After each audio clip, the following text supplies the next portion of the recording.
Muito bem, vamos começar. Olá, olá. Oi, Jaque. Prazer em vê-la. Júnior. Pô, só gente bacana, hein? Já começou bem. Vamos lá. Patrícia Marian. Boa noite, querido. Já que sua filha tá bem, né, menina? Vamos lá.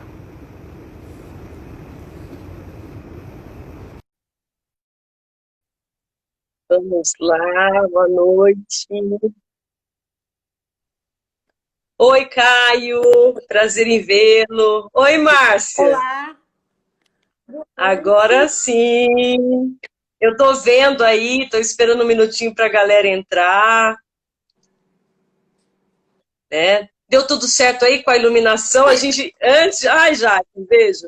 Antes de começar, Renata, oi. Antes de começar, a gente tava aqui, nossa. E aí, você já se arrumou? Até pra cima já passei. Arrumou luz? Olha, eu tenho até uma coisa. Olha que bacana isso aqui, ó. Eu não consegui colocar no computador, Cris. Aí teve que ir no celular. Mas tá bom. Não, eu também só sei pelo celular. Sônia, querida! Olá, olá! Vamos esperar um pouquinho, né, Márcia? Com certeza. Pra gente começar com esse lenço bonito. Eu preciso de um lenço desse. Ai, esse lenço aqui. Eu devia ter posto meu lenço vermelho, minha estrela. Eu divido bem as coisas. Tem até a bandeira lá atrás. Patrícia, Miriam, Patrícia, beijo. Miriam, beijo. A Miriam é nossa conhecida, viu, Márcia? Oi? A Miriam de Biase. A Miriam de Biase, mãe do Caio. Sim, sim. A Sônia também. Aí, viu? Dei aula pro filho dela. Ela o Caio, né? Eu não conheço o Caio, só de ouvir falar. Ela é maravilhosa. Ela e o Alberto, né? São pessoas, assim, incríveis. Nossa. Olá. Eu falei assim, ô Patrícia linda, um beijo. Ô Márcia, sabe o que eu tô esperando? O que você está esperando? Tô esperando ver se entra alguém da minha família. Eu mandei pra minha mãe, tadinha. Eu mandei, ela olhou e falou assim, ai, que bonito, parabéns. Falei, ai, tadinha, não entendeu nada. Faz parte. Ai, meu Deus, você sabe... Vamos começar às 7h05, pode ser? Pode, tranquilo, estou à sua disposição. Né, porque daí a gente começa a conversar, porque assim, quem entrou é... Miriam. Ai, ô Patrícia, se não entrar ninguém da minha família, você fica sendo da minha família. A Patrícia é muito minha amiga. A gente comia cebolitos na frente da mercearia que meu pai tinha. Ai. Oi, Maria Elisa, beijoca pra você. Porque a gente era pobre de marré.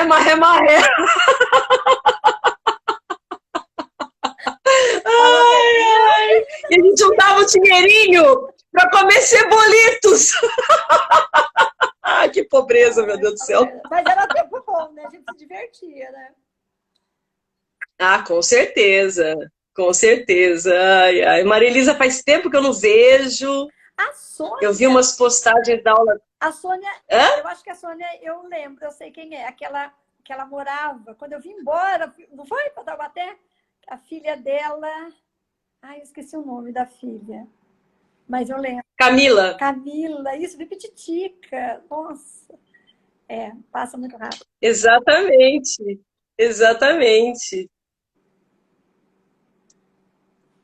Ô, Lucas! Um beijo, Lucas!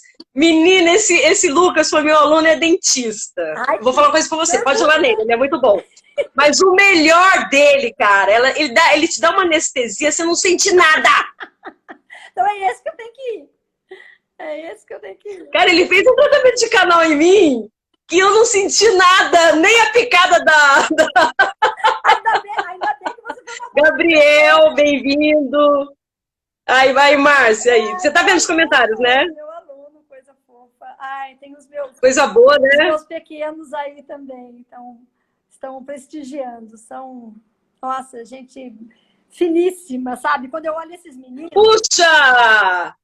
Camila, Matheus Felipe, pronto, tem alguém da minha família, podemos começar.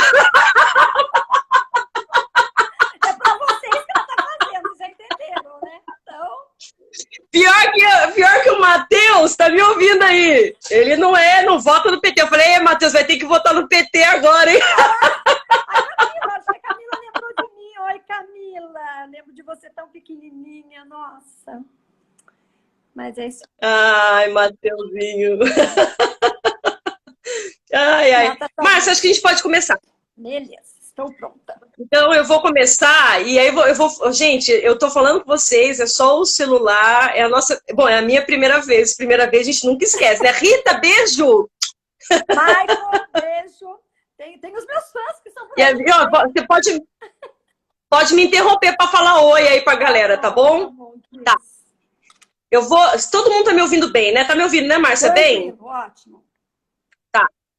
Eu vou contar rapidamente por que nós estamos fazendo aqui. Eu não vou contar agora porque que eu decidi ser pré-candidata a vereadora pelo Partido dos Trabalhadores, certo? Que não cabe aqui. Mas um dos motivos que... Oi, Olga, querida, beijo. Um dos motivos que mais me incentivou, e uma hora eu vou explicar por quê, foi a possibilidade de discutir assuntos que eu defendo, que eu acho importantes, falando em nome daquilo que eu acredito. Então, nada melhor do que falar então, do que eu penso como pré-candidata a vereadora na cidade. E tem muito a ver com uma coisa de mostrar a cara, né? Eu tenho um grande amigo, Jefferson, meu amigo, é candidato por um partido completamente diferente do meu, mas nós somos amigos. Ele disse uma coisa que ficou na minha cabeça, que é assim, em momentos tão obscuros, politicamente falando, né? A gente tem que mostrar a cara. E é por mostrar a cara que eu vou dizer para vocês que estão aqui, porque é que essa moça, Márcia Oliveira, quando eu pensei, queria falar sobre o tema LGBT, quem que veio à minha cabeça? A Márcia. O que isso tem a ver com mostrar a cara? Oi, Renato, querido, beijo. O que isso tem a ver com mostrar a cara? A Márcia tem um filho, que agora acho que foi em fevereiro, no carnaval, não me lembro, ela vai depois esclarecer isso. Ele sofreu uma gravíssima violência nas ruas de São Paulo, porque foi agredido violentamente, acho que sofreu até traumatismo craniano, depois a Márcia conta. Foi para o hospital, ficou na UTI, só pelo simples fato de estar de mãos dadas, ou caminhando, ou namorando, ou namorado. Não era uma namorada, porque ele estava com um namorado. Mas isso, não é por isso que a Márcia está aqui, mas esse é um bom motivo. Mas ela está aqui principalmente porque quando, Cida, querido, um beijo, porque quando veio eu assistir a reportagem na Vanguarda, que passou no estado inteiro, mas quando eu assisti na Vanguarda, apareceu a cara dessa mãe aí, que vocês estão vendo, ela sem aquele... como é que chama aquele negócio que deixa o rosto... que não aparece, né? Ela mostrou a cara, estava nítida, ela mostrou a cara para dizer, aquele rapaz que estava com o namorado é meu filho. Aquilo para mim foi tão significativo, eu fiquei tão... Nossa, me arrepiou de ver, porque tem um símbolo. A mãe, porque a Márcia está na sociedade, a Márcia é professora, a Márcia está em alguma instituição de ensino, a Márcia tem um monte de gente que trabalha com ela, e ela mostrar a cara para falar, aquele filho que estava com o namorado é meu, me arrepia até de falar agora. Então, eu vou contar para você, por isso que a Márcia está aqui. Eu estou dando um oizinho para todo mundo que está aí, Marcos, estou dando um oi para todo mundo que está aparecendo, muito obrigada de vocês estarem aqui. Mas mais do que isso, é o seguinte, a Márcia está aqui e a gente vai dividir em 3 partes para tentar ficar um pouco mais dinâmico, né, Márcia? A primeira parte, eu vou querer que a Márcia conte para vocês como é que ela saiu de uma posição, digamos, preconceituosa para uma ativista de bandeira na mão. Quer dizer, como é que foi essa transição? Segundo momento, eu vou querer que a gente fale um pouco sobre a tristeza profunda, profunda, profunda desses jovens que eu presenciei sendo professora, mas principalmente sendo diretora de escola. E para finalizar, a terceira parte é assim, você, todos que estão aqui assistindo, eu acho que a gente tem que espalhar isso para todo mundo que a gente conhece. Você se sensibiliza, você acha que não é humanitário uma pessoa sofrer essa violência, meu Deus, só porque ele é gay, só porque é homossexual, só porque estava namorado, ai, você acha horrível isso, onde é que o mundo está indo? E quando você vai votar, você vota num candidato de um partido que é contra, um partido homofóbico, um partido que acha que violência é assim mesmo, quem que mandou ele estar na rua andando com o namorado. E nas eleições municipais, que é muito mais fácil você conhecer as pessoas, você vai votar no seu candidato a vereador, porque você não precisa votar em mim, mas você tem que escolher uma pessoa, se você acha que essa causa é importante, se você acha que essa causa precisa ter um olhar, porque tem que ter um olhar público para essa causa, você não pode votar em alguém que você nem sabe o que pensa sobre o assunto. Então, acho que é isso que a gente precisa conversar e a gente vai conversar na terceira parte. Então, Márcia, a palavra é tua. Eu quero que você diga rapidamente aí como é que você saiu de uma posição, né? Que é isso, meu filho? Para outra posição. Esse filho aí é meu, pô! A palavra é sua. Olha, Cris, eu costumo dizer que a gente se reconstrói, né, todos os dias. Como você bem falou, eu sou do período da ditadura militar, meu pai era militar, né? Você o conheceu, uma pessoa maravilhosa, mas criada em outros tempos e uma outra mentalidade. Então, eu sempre fui uma mulher extremamente preconceituosa em vários aspectos, não só no que se refere à homossexualidade. Eu lembro de uma vez, eu já aqui em São José, e eu trabalhava num colégio, eu ia almoçar com duas amigas, uma era as duas acho que era homossexual, sei lá. E uma vez, numa conversa, uma delas virou e falou assim que na época era como é que é? GLS, né? GLS!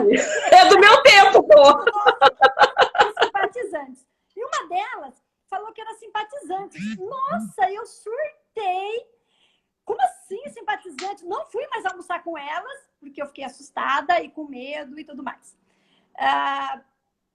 Eu gostaria de, até antes de entrar nisso, agradecer a você, né? Pulei uma parte, a oportunidade de estar aqui falando e mostrando a cara, porque eu acho que isso é fundamental, não é?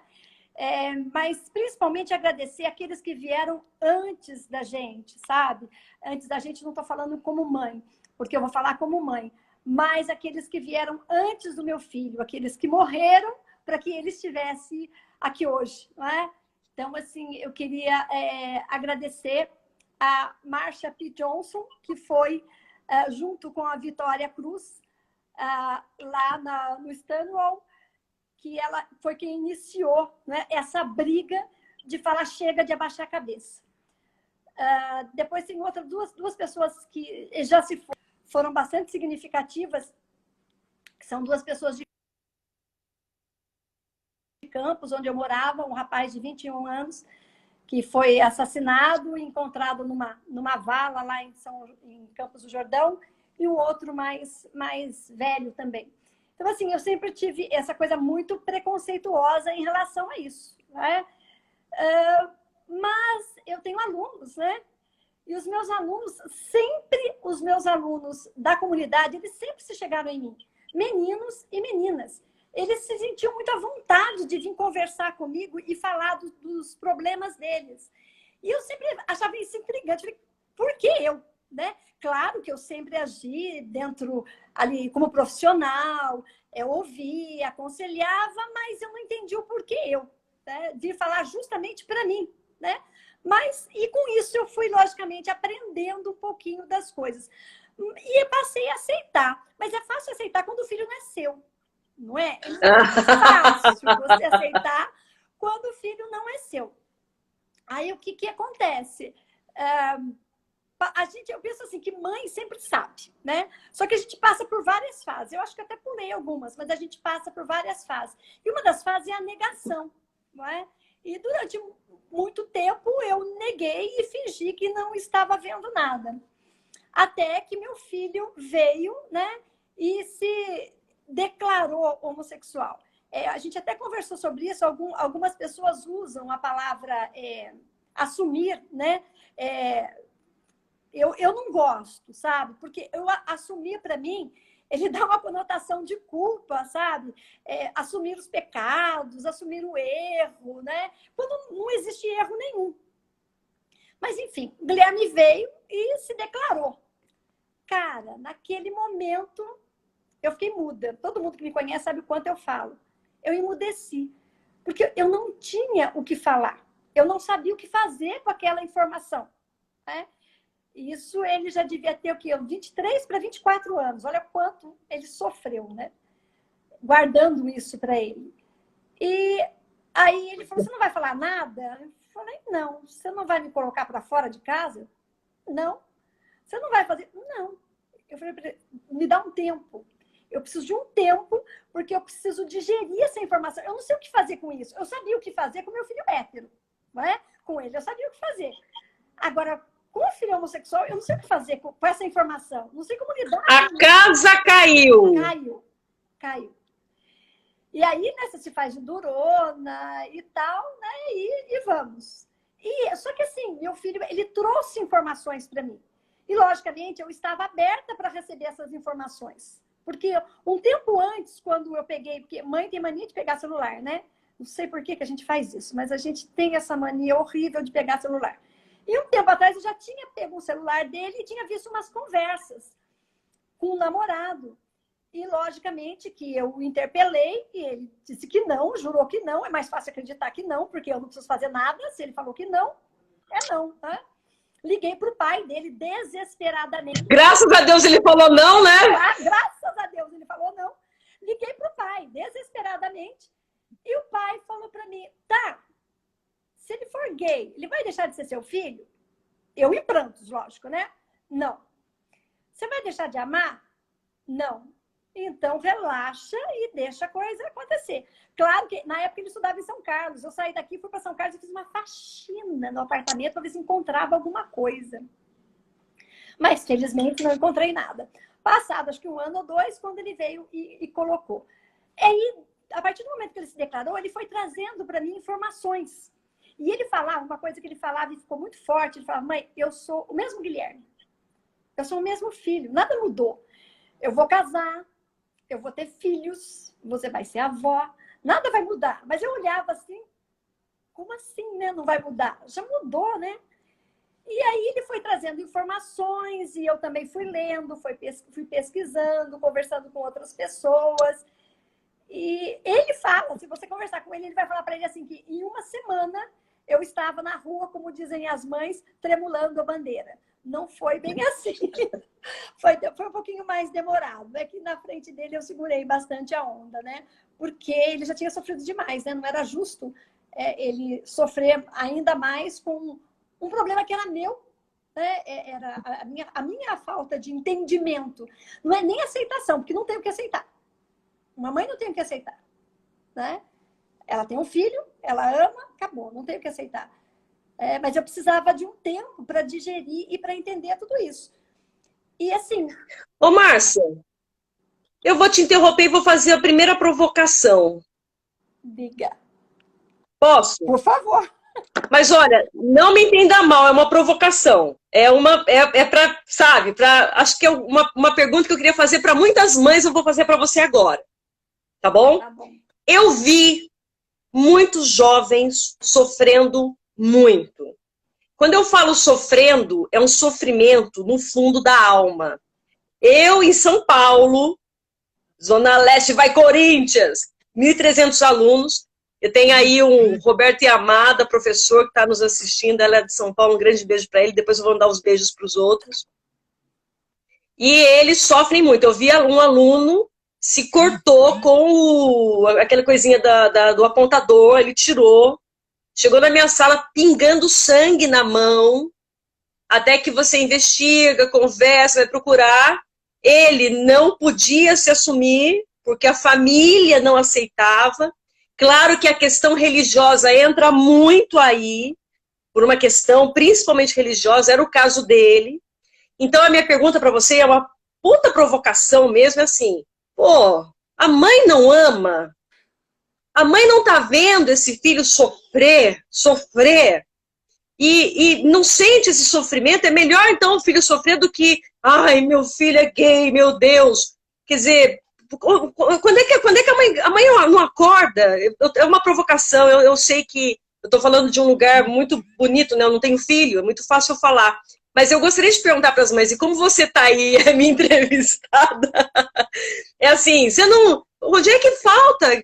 Como é que a mãe não vê que o filho tá? A coisa tá tanto que tem... Não trouxe nenhum número oficial, mas nós sabemos de vários levantamentos, reportagens de jovens que se matam.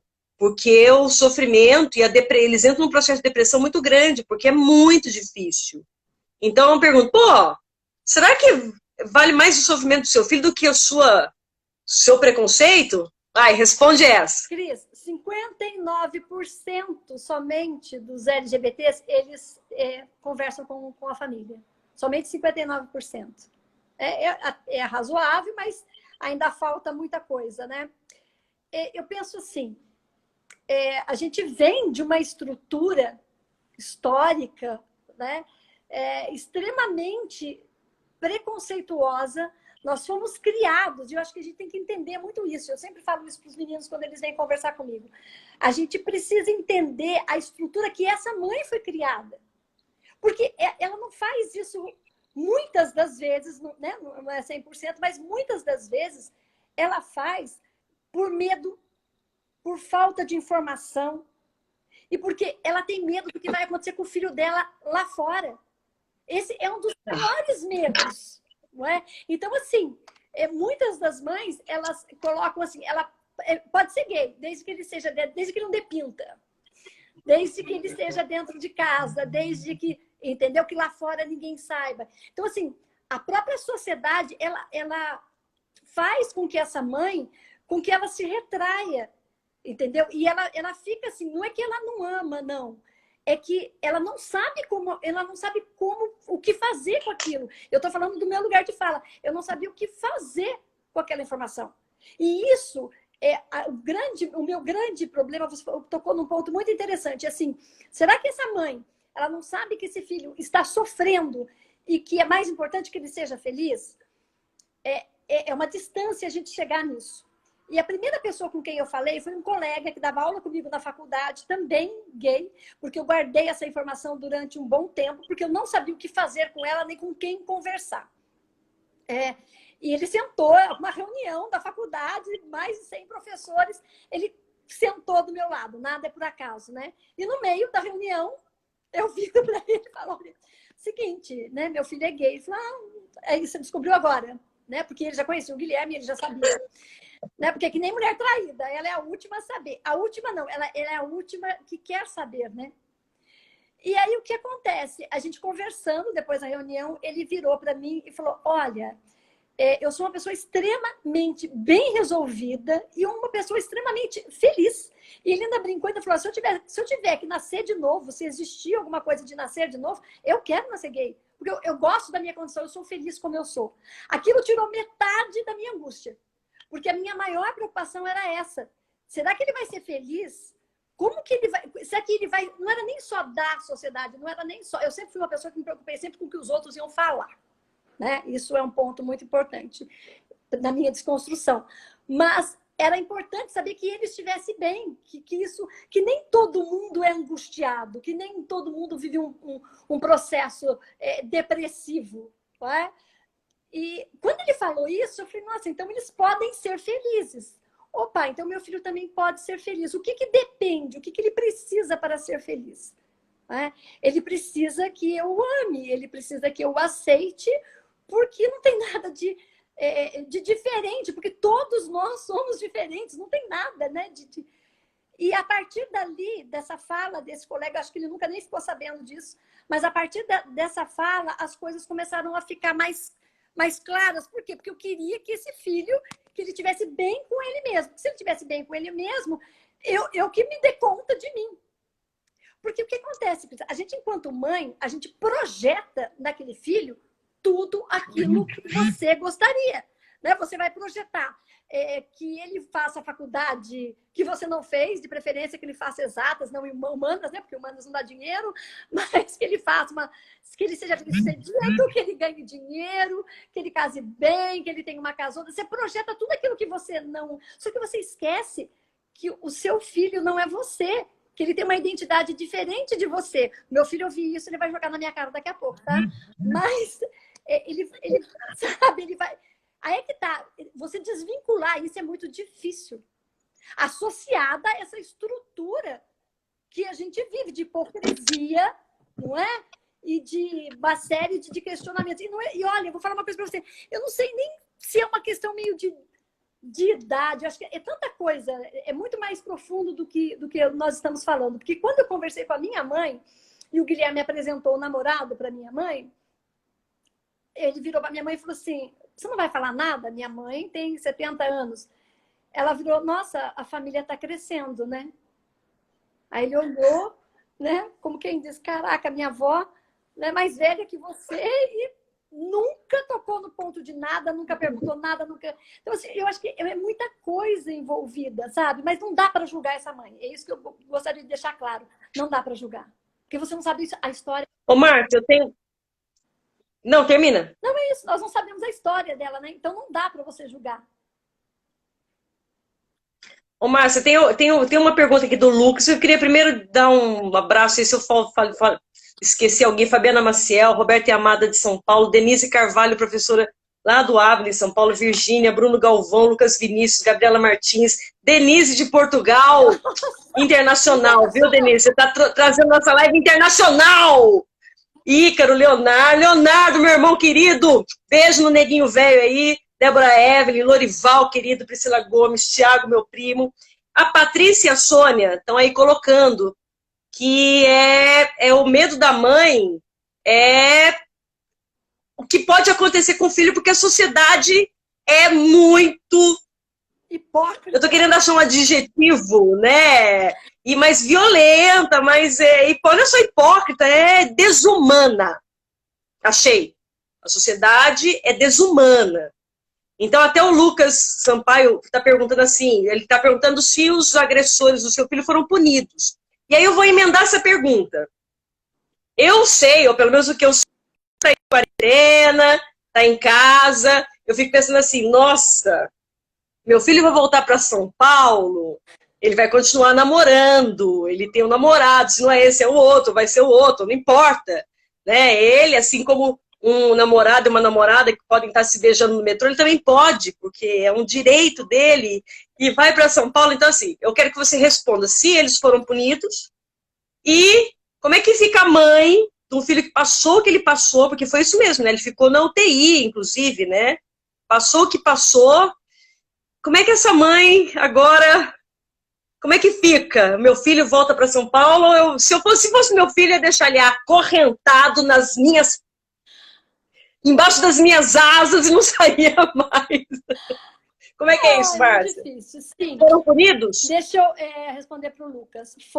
Foram assim, eles foram identificados, né? Só rapidamente, foi no carnaval, na madrugada do dia 22, de sábado para domingo.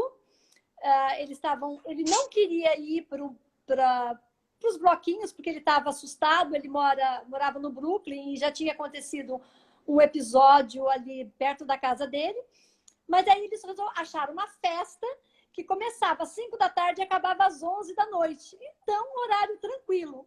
Normalmente eles iam de Uber e voltavam de Uber, porque eu faço, né, aquela novela, mas como era sábado de carnaval, 11 horas da noite, maior movimento, eles resolveram ir de voltar de metrô, né? Foi quando ele foi agredido, sofreu um traumatismo craniano, fez uma cirurgia na cabeça, porque teve um coágulo na cabeça, né? O pós-operatório foi bem difícil, porque ele voltou, né? Ele regrediu. Meu amigo Alberto aí me ajudou bastante a entender tudo isso, mas ele regrediu, então ele voltou, ele não falava, ele não andava, ele não tinha controle do cocô e do xixi, ele voltou a ser uma criança, né? Então, como foi filmar, tinha câmeras, o meu pai dele conseguiu, né, a filmagem. A gente teve muito apoio, sabe, em São Paulo, de um grupo de mães, nós tivemos muito apoio de pessoas amigas, e eles conseguiram eles foram identificados. Há pouco tempo nós estivemos em São Paulo para o Guilherme fazer a identificação, foi outro momento muito difícil, mas eles foram identificados, foram processados. A gente estava dependendo do depoimento do Guilherme para ir para o juiz, para que o juiz desse a sentença, que eu espero que não fique em cesta básica, né? Até porque a gente tem a intenção de continuar esse processo numa vara civil aí, né? Independente de ser cesta básica ou não, a gente ainda vai continuar com esse processo, porque, como você falou, né, no início de eu mostrar a cara, não tinha como não mostrar, né? Meu ex-marido até pensou em coisas mais drásticas para fazer. Eu não conseguia pensar em nada. Eu confesso que a única coisa que... Tanto que a gente dividiu as tarefas. Ele cuidou dessa parte de que as pessoas fossem identificadas e fossem punidas, porque eu não conseguia pensar em outra coisa senão que o meu filho estivesse bem. Então, nada mais passava na minha cabeça, sabe? Nada mais senão o bem-estar e que ele estivesse bem. Então, assim, eles já foram identificados e... Aqui é que tá, né, Cris? A gente precisa ter conhecidos, querendo ou não, nós fazemos parte de uma classe privilegiada, que temos, né, informação, que temos instrução e que tem pessoas ao lado, mas isso não é o comum, né? Isso não é o que acontece normalmente. Como fazer para ele voltar agora? Então, eu estou protelando. Ele recebeu a alta dos médicos, ele faz acompanhamento psiquiátrico e neurologista. E aí eu conversei e falei, olha, ele pode voltar a trabalhar, mas dá para escrever na alta que para ele trabalhar de casa por enquanto. Na verdade, ele está desesperado para voltar, porque é a vida dele, né, que ele precisa recuperar. E eu estou aqui, né? Aí eu vou falar uma coisa bem, bem feia, bem triste, mas essa pandemia, para mim, veio para eu acalmar aqui, porque ele está aqui, né? Então ele não está trabalhando, então a gente pode ficar com ele aqui em casa. A pandemia veio de alguma forma nos auxiliar nisso, que eu pudesse cuidar dele e que essa recuperação viesse. Vai ter que ir, uma hora vai ter que ir, eu tenho consciência disso. Não estou pensando nisso agora, tá? Porque eu estou numa fase assim que eu penso em um problema de cada vez, e esse agora não é para eu pensar. Né? Até porque ele vai ter que ir, é a vida dele, né? E eu vou ficar aqui surtando, como todas as vezes, né? Sai para balada e manda foto e vai de Uber. Não, Márcia, não sei se o que eu vou falar é uma bobagem, mas tá claríssimo, pelo menos está claríssimo para mim, espero que esteja claro para todo mundo que está assistindo aí, que é o seu posicionamento, mas tem uma coisa que me parece que é importante também, quer dizer, ele tem que voltar para a vida dele normal, porque eu não gosto de cair no maniqueísmo do bem vencer o mal, tal, mas o posicionamento dele e de todos que querem ter a liberdade de amar e ser feliz tem que acontecer para enfrentar essa desumanidade, porque senão essa desumanidade ganha, né? Mas foi o que eu te falei, eu preciso fazer um agradecimento àqueles que morreram para ele estar aqui, porque eles foram resistência. E o Guilherme vai continuar sendo essa resistência. Talvez, claro que com mais cuidado, não que ele não tenha tido cuidado nenhum, mas talvez mais atento a todas as coisas, mas tem muita gente que se foi para que eles estivessem, e essas pessoas foram resistência, e ele tem que continuar sendo essa resistência. A angústia vai continuar. Eu quis falar uma coisa para você, mãe já não dorme no normal quando o filho sai. E aí, mãe de LGBT, cara, essa aí esquece, porque ela surta mesmo, e ela não dorme mesmo, sabe? Ela tem uma colega que fala que o melhor barulho é o barulho da chave na porta. Quando a gente ouve a chave, porque é o momento, não é? É o melhor barulho que você ouve. Então, assim, eu vou ter que trabalhar isso, não é? Até para dar essa folga para ele. para que ele se sinta bem, porque ele também não vai se sentir bem se eu não estiver bem. É uma troca, não tem como, né? Deixa eu te perguntar outra coisa. Eu vou te perguntar, primeiro vou fazer uma pergunta e depois quero que você explique. Você se importaria de explicar para uma desinformada como eu, como nós somos da geração GLS, gays, lésbicas e simpatizantes. O LGBT eu ainda fui na vibe, entendeu? Agora, LGBTI que é a mais, não entra na minha cabeça. Oh. Então, e você sabe que hoje, olha só que interessante, eu estava assistindo uma aula de um professor, né? E ele estava dando como tema a questão LGBT. E ele começou a falar de um tal de... como que chama? Pink Dollar, Dollar P. São Pink Money, exatamente, que são... dentro, claro, tem uma questão mercadológica, mas tem uma questão também de posicionamento social, né? Que é igual você comprar mercadoria que não tem uso de animais para testes, que é igual você comprar de empresas que têm uma postura anti-homofóbica, uma postura de apoio LGBT. Eu achei isso muito bacana. Então, quer dizer, eu acho que isso é um movimento positivo, né? Agora, o que é isso, minha querida? Dá para explicar? Bom, ó, não falo do lugar de fala, tá? Acho que os meninos podem falar com mais propriedades, mas eu acho importante falar disso. O L de lésbicas, né? O G de gays, tá? B de bissexuais. Essa coisa de bissexuais é muito engraçado, assim, como aconteceu comigo, porque quando o Guilherme tentou, várias vezes que ele tentava me falar, eu lembro de uma vez que eu estava lavando louça e ele veio falar de uma amiga que era bi. E eu falei assim, que palhaçada, que isso? Ou gosto de uma coisa ou gosto de outra. Onde já se viu? Não existe isso, menino. Isso no passado, né? Mas são aquelas pessoas que simplesmente amam. Independe da genitália. Eu gosto de gente, né? E aí a gente lê aí tanta coisa que fala que o ser humano, ele é por natureza bissexual. A gente gosta de pessoas, né? Então ele é por natureza bissexual. O trans são aquelas pessoas que nasceram fisiologicamente, ela nasce, por exemplo, vou usar uma linguagem bem assim, que me perdoe aí se eu não quero ser grosseira, mas que ele é um menino, tá? Ele tem a genitália, né, de menino, só que ele não se vê naquele corpo de menino. É como, por favor, entenda assim bem grosseiramente, como se fosse um menino que nasceu num corpo de uma menina, tá? Mas não necessariamente as pessoas trans, elas têm a disforia. O que é a disforia? A disforia é um menino trans, por exemplo. Então, ele é um menino. Nossa, foi tão difícil para eu entender o que era trans. Gente, eu lia, eu relia. Eu falava, meu Deus, mas como assim? Mas como que ele pode ser trans e pode ser bi? Como que ele pode ser trans e pode ser gay? Como que ele pode ser trans e pode ser hétero? Nossa, eu lia, relia, o Guilherme explicava e a coisa não entrava na minha cabeça. Foi bem difícil. Mas, é assim, ele olha, por exemplo, né, ele olha aquela menina trans, ela olha para aquele pênis e aquilo incomoda, aquilo não é dela, aquilo não faz parte. Então, ela tem uma disforia de gênero, né? E aí surge até as cirurgias e tudo mais.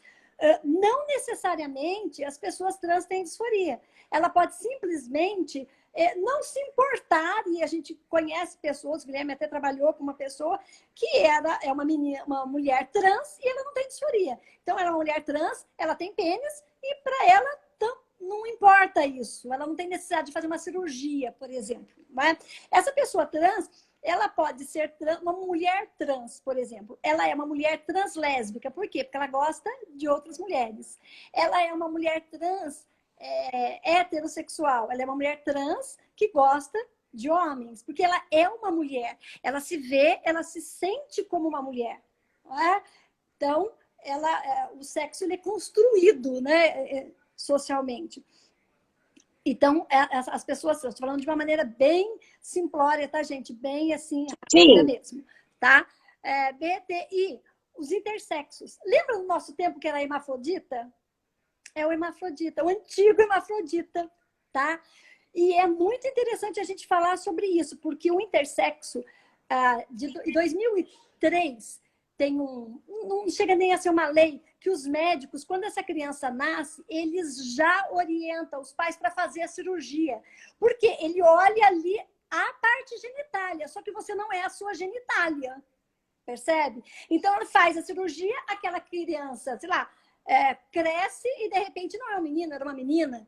Então, o que o pessoal do intersexo tem brigado é para que não seja feita essa cirurgia, deixa essa criança crescer, deixa ela se mostrar, aí sim, né, os pais e a criança mesmo, ela vai ver o que, na verdade, ela é porque está aqui dentro na cabeça e não na genitália.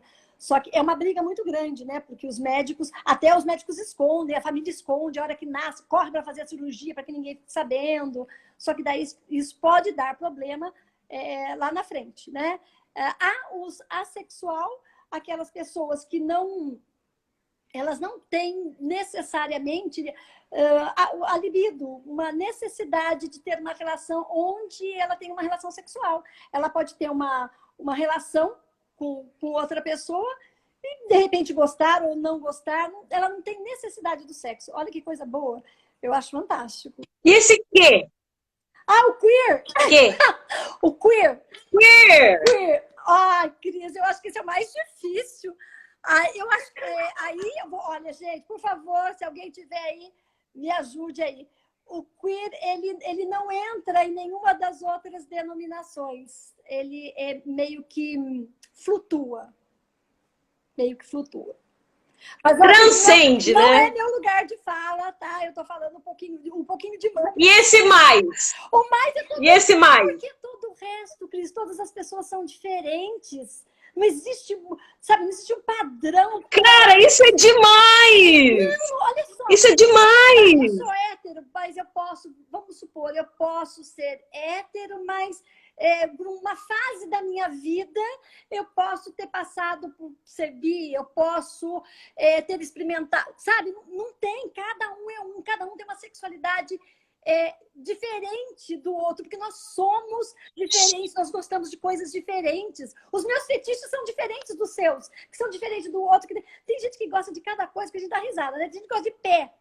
Tá, beleza, não tem nada contra, não me agrada. Tem gente que gosta de pé. Qual o problema? Não é? Então, Ô, Márcia, sabe... resto. Isso que você está falando é muito bacana, né? Que acho que é um pouco assim, e eu sei que todo mundo que está aqui, ou pelo menos eu e você, eu tenho certeza disso, é assim, vamos amar, vamos ser amados e vamos cuidar da nossa própria vida.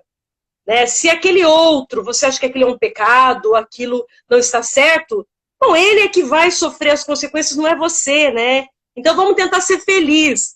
E baseado nisso, eu queria dizer para você que... Nossa, eu marquei algumas coisas aqui, agora não marquei nada, que essa explicação foi tão legal. Ô, Márcia, eu adorei esse mais, esse LGBTIQA+. Esse mais é tudo, né? Ô, Márcia, agora vamos entrar num ponto muito importante, né? Antes da gente fazer essa live, a gente bater um papo, e você falou uma coisa muito importante, que a minha pergunta é, afinal, eu tô aqui... não estou dizendo eu candidato, pré-candidato. Estou dizendo eu estou aqui, eu acho essa questão, nossa, eu não concordo, mas eu acho que falta humanidade, eu acho que o Estado tinha... Bom, enfim, primeiro eu queria que você dissesse assim, o que você tem que buscar no seu candidato municipal, porque é o município, é a sua cidade. O que você deve buscar no seu candidato, tanto o vereador quanto o prefeito, para você, como é que você vai identificar que esse cara, o que ele tem que falar, quer dizer, como é que ele tem que se mostrar para você saber que, eu acho claro que evidentemente tem a questão partidária sim, eu vejo muitos pré-candidatos que nem falam que partidos são, então tem partidos sim que se colocam frontalmente contra a questão LGBT, frontalmente, né? Aliás, é só pegar quem representa o poder maior neste país. Então, é fácil identificar. Eu queria que você falasse isso, que dica você daria, mas mais importante que isso a gente estava conversando, eu queria saber de você, assim, quando a gente estava conversando para essa live, assim, o que o legislativo precisava fazer para a questão LGBT? Você me falou de duas coisas muito interessantes, eu queria que você contasse para todo mundo aqui, que foi aquela menina trans que foi tomar vacina e não foi permitido, e uma questão de um ambulatório. Porque eu acho que isso é o que as pessoas têm que buscar para votar, principalmente no legislativo, que é o cara que pode ter poder para votar leis e encaminhar projetos que atendam essa comunidade, que atendam os seres humanos que somos todos nós. Poxa, é isso. Queria que você falasse sobre isso. A gente tem 15 minutos. Nossa, mãe. Bom, Cris, eu acho que a primeira coisa é eu saber quem é esse candidato, né? Porque falar é uma beleza, todo mundo fala. Eu falo aqui um monte de coisa bonita. O problema é saber como que eu acho. Acho que isso aí é fundamental. Né? Eu preciso saber como que ele age. Quem é essa... E hoje em dia é tão fácil, né? Porque você pega tudo que o cara falou lá na internet e volta. Então, é a primeira coisa, é ver como essa pessoa age. Né? Bom, o meu candidato, no mínimo, ele vai ter que ter esse respeito. Como você mesmo falou, ele não precisa gostar, mas ele precisa ter esse respeito ao ser humano como um todo. Não é? E, logicamente, o que é que ele pensa em fazer por todos os grupos minoritários. Não é? Algumas coisas eu anotei, a gente andou conversando aqui. Vai desde coisas mais simples, até coisas mais básicas. Né? Nós falamos, essa menina, ela é de Taubaté, tá? É uma menina trans. Ela tinha acabado de fazer 18 anos, já estava com o nome social, e ela foi até o posto de saúde em Taubaté para tomar a vacina. E ela foi super maltratada porque ela estava com a carteirinha dela de vacinação, era antiga, mas ela estava com a identidade com o nome social.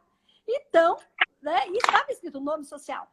E a pessoa não foi... A moça muito novinha, ela foi grosseira, a atendente foi grosseira, chamou-a de travesti, como se travesti fosse um xingamento. Não é, né? Travesti é uma condição política fortíssima, mas enfim.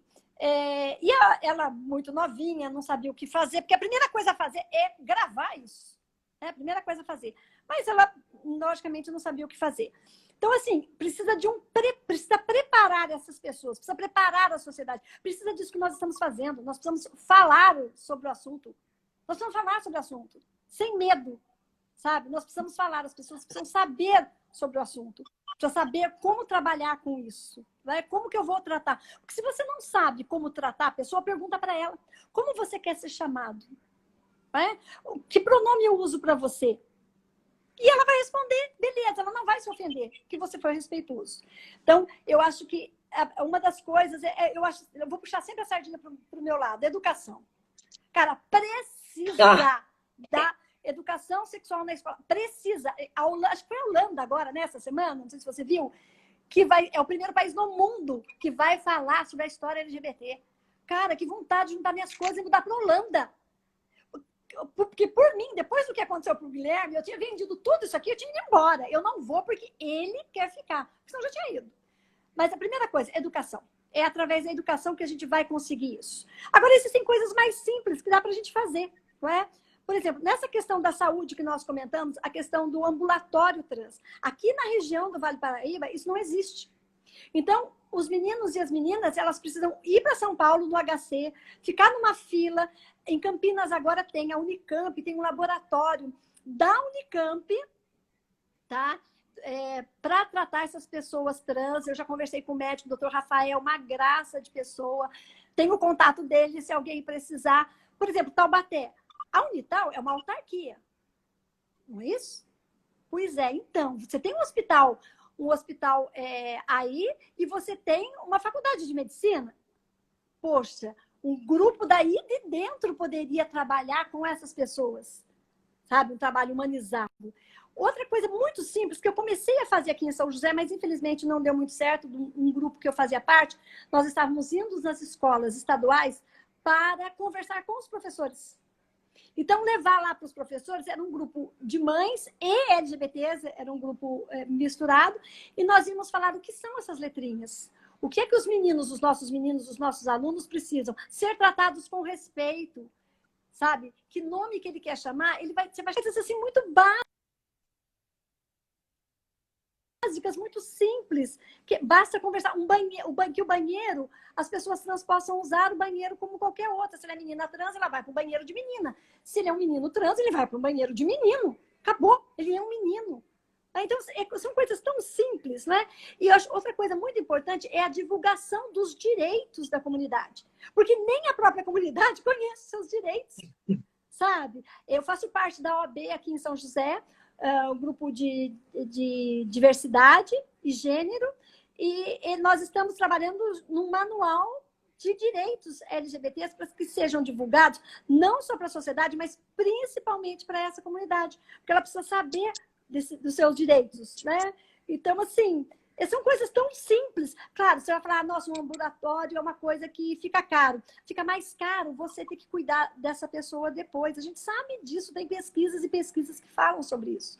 Então, se você tiver um ambulatório, essa pessoa, porque ela fica invisibilizada, ela não tem para onde ir, ela não tem um médico que possa atendê-la, entendeu? Então, assim, são coisas simples que começam lá na educação, sabe? Lá na educação, dentro das escolas, o que a gente sabe que é muito difícil, não é fácil, né? E assim, esse trabalho eu gostaria até de voltar a fazer, sabe? De ir nas escolas estaduais, particulares, conversar com os pais, contar a nossa história. Porque uma coisa que eu percebi, Cris, é que depois, as pessoas que estão à minha volta e que viram o que aconteceu com o Guilherme, muitas pessoas que eram LGBT-fóbicas ou que até tinham votado, né, nessa coisa que a gente tem aí, elas ficaram muito sensibilizadas com aquilo que eu passei. Então, eu preciso contar a minha história, porque quando eu conto a minha história, o outro vai olhar e vai se sensibilizar. Porque se ele não se sensibiliza com uma história de alguém que quase morreu ou de alguém que morreu, cara, ele não vai se sensibilizar com mais nada. Aí esquece e deixa ele nascer de novo. Ô, Márcia, eu acho que você deu uma boa dica, né? É possível, isso só é possível. Vou refazer, eu tenho que pensar as palavras, né?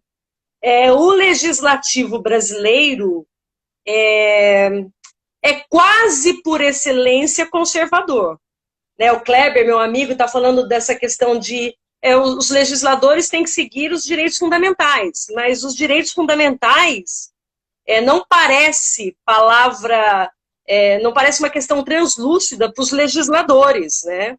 Se fosse, nós não viveríamos o que estamos vivendo hoje. Eu acho que não é só o legislativo brasileiro, só ver a cara do Congresso Nacional, né? O Congresso Nacional, em sua maioria, basta você ver o perfil dos deputados federais, pode ver o perfil dos deputados estaduais também, é gente reacionária. É isso que a gente precisa mudar. Por isso que quem está aqui e que quem está ouvindo, a gente precisa expandir isso. Eu concordo com a Miriam, principalmente o legislativo municipal. A Ana Martins está falando uma coisa interessante sobre a doação de sangue de homossexuais, que o STF já encerrou a questão, quer dizer, teve que ir para o STF! Teve que ir para o STF! Como assim? Do que nós estamos falando, né? Ô, Kleber, cadê direitos fundamentais? Como assim? Não tem cabimento, né? A Beth colocou bem aí, pô, nós estamos falando educação libertária, Paulo Freire, estamos falando disso, a Beth colocou muito bem. A Priscila, minha irmã querida, falando, pô, é só ter o respeito pelas pessoas. Mas na prática não é. Né? Então, claro que cabe, me corrija se eu estiver falando uma bobagem, Márcia. Claro que cabe a postura individual da pessoa, né? Eu ser uma pessoa mais bacana para o mundo, mas cabe também formar um legislativo bacana para o mundo. Né? Eu penso assim, se eu vou votar em alguém que colocou lá, sou o pré-candidato, não diz qual partido, está se escondendo do quê? Porque nenhum partido no mundo, no Brasil presta. Você vai entrar na política e esqueceu que a estrutura partidária do Brasil é política partidária? Quer dizer, tá desinformando. Quer dizer, não merece o voto de ninguém, na minha opinião.